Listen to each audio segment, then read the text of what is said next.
How do you know a buyer is truly well prepared to buy your home? Well, I'm telling you here right now. Unfortunately, some buyers don't prepare their financials properly, and inexperienced agents are very common. They may not do their job at determining if the buyer is really serious and qualified. Also, the purchase contract has contingencies that can be used to cancel the sale, even if the seller already has moving plans, maybe already incurred some expenses, and in some cases, the sellers don't have any recourse against the buyer because the contract allows them to cancel in certain milestones. That's why it's so important to qualify the buyers properly. So here, I'm going to tell you ways to reduce the risk of getting your home sale canceled. The most important thing is verifying pre-approval letters. Don't just trust it blindly. This document not only affirms or reaffirms the buyer's seriousness, but also gives you insight into their borrowing capacity, ensuring that they can really afford your home and the issues that may arise during the transaction. As an agent representing the seller, I always call the buyer's banker, which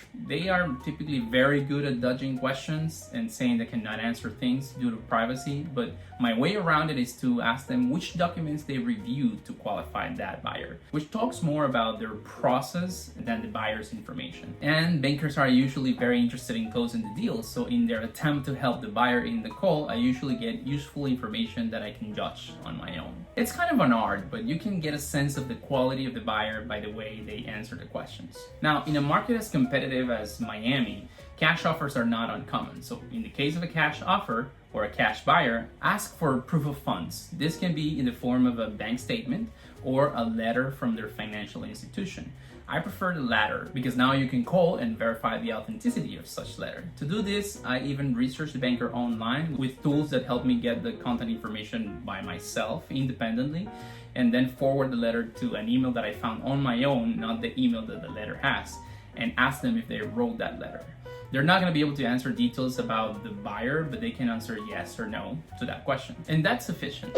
The next thing I do is to understand the buyer's motivations behind buying the home, because having a clear understanding of why the buyer is interested in purchasing your home can be a very strong indicator of their seriousness. Is it for investment purposes? Does it make sense to buy this home for investment, or is it for Airbnb? Is it for a relocation? Is it going to be their primary residence? Knowing their motivation helps in assessing their commitment level in a transaction. Even if the answer is obvious, it often comes loaded with extra information, so you should always ask. I know I always do for my clients. The next thing I recommend is to maintain open lines of communication with those potential buyers and their agents all the time. Prompt responses to their inquiries and requests for information can keep the sale moving forward smoothly, and this allows you to get a feel when they change their attitude. This is something I do, and from experience, you can almost smell when something's not moving forward. The purpose is to mainly prevent your family from making plans or spending money before they should. Another advice I give my clients is to not be too strict. I know this may sound a bit counterintuitive after everything I've said before, but flexibility in the negotiation helps a lot. And this depends on the market situation. Sometimes a buyer who is slightly underqualified on paper might still be capable of purchasing your home with the right financial adjustments.